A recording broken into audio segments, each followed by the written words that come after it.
Bonjour, je suis serviteur de Dieu et disciple de Jésus-Christ, Alan Rich, depuis Jérusalem en Israël. J'aimerais parler du terme Église que nous trouvons dans le Nouveau Testament.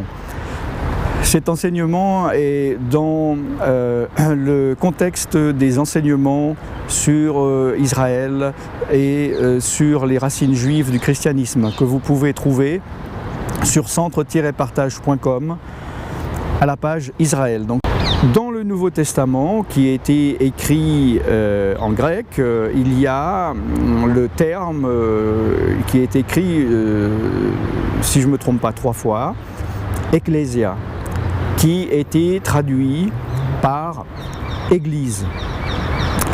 Cette traduction n'est pas la meilleure. Le terme exact est plutôt congrégation, assemblée. C'est très important, ça paraît un détail, mais le mot église a perdu de sa signification. Si je dis à quelqu'un dans le monde en général, bonjour, allez-vous à l'église? Êtes-vous allé déjà dans une église? Êtes-vous membre d'une église? La plupart des gens, je pense, vont penser à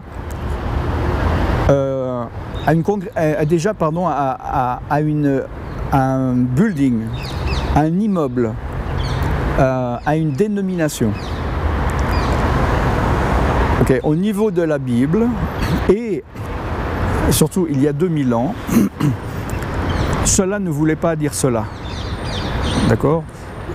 Une congrégation, cela veut dire un groupement, une assemblée de personnes. D'accord? Quand Jésus dit je vais construire mon église, il faut vous remettre dans le contexte.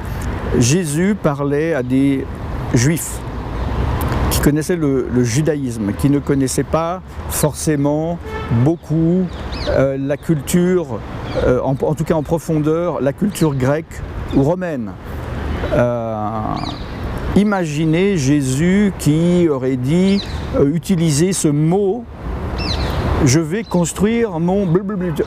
Quoi, excuse-moi, quoi? Je vais construire ma... J'ai pas compris, je connais pas ce nom, de quoi parles-tu? Non. Il a évidemment voulu dire le terme et dans le sens d'assemblée, un groupement de personnes. Hein? Je vais construire ma congrégation, je vais construire mon assemblée, la congrégation de Dieu, l'assemblée de Dieu qui a été pervertie malheureusement par une dénomination.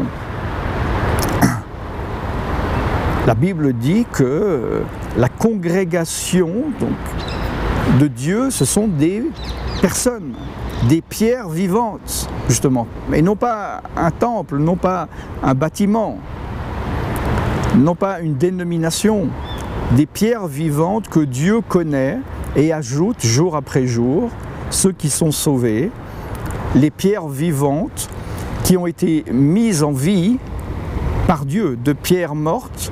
Il a insufflé le Saint-Esprit et il donne l'Esprit de Dieu à ceux qui lui obéissent. Et il construit une congrégation d'hommes et de femmes qui un jour vont se retrouver tous autour de son trône. Au niveau spirituel, nous nous trouvons déjà dans la présence de Dieu lorsque nous réunissons, peu importe le jour et l'heure, entre croyants, et nous nous réunissons autour du Dieu vivant et de son Fils Jésus-Christ.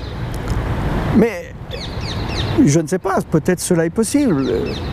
Il y a eu, depuis 2000 ans sur cette terre, en tout cas au début oui, vu qu'ils étaient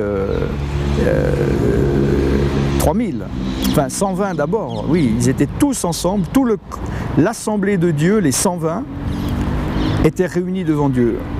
Mais à partir du moment où, quand ils sont sortis et qu'ils ont prêché, que Pierre a prêché l'évangile et qu'il y a eu 3000 âmes, que c'était pour la fête, ils sont ensuite dispersés dans les différentes provinces. Et ensuite, ça a fait boule de neige. C'était de plus en plus difficile qu'à un moment dit, à une heure précise, toutes les pierres vivantes se réunissent au même moment devant Dieu. Et maintenant, je ne sais pas combien il y a de pierres vivantes, Dieu seul le sait. Si ça se compte en dizaines de milliers, en centaines de milliers, en millions, bon, en milliards, Dieu sait. Et peut-être que voilà, sur cette terre, il va y avoir maintenant, il y a 150 000 personnes dans tel pays, dans tel continent qui se réunissent, ensuite les autres vont se lever, voilà. Mais un jour, nous allons tous nous retrouver, rassemblés après la résurrection, devant le trône de Dieu pour la première fois. Nous découvrirons qui est un enfant de Dieu. Peut-être qu'il y aura des surprises. Tiens, mais il est où là? On le voyait tous les jours à l'église. Il prêchait, il chassait les démons, il guérissait les malades. Il est où? Il n'est pas là. Ce sont les pierres vivantes de Dieu se réuniront un jour, donc non pas dans le sens d'église, vu qu'il y a beaucoup d'églises, il y a beaucoup de dénominations, mais la congrégation de Dieu qui est maintenant dispersée dans plein d'églises et des dénominations différentes. Alors, il y en a par exemple des églises comme par exemple le catholicisme qui croient qu'ils sont les seuls à être sauvés, c'est la seule église légitime.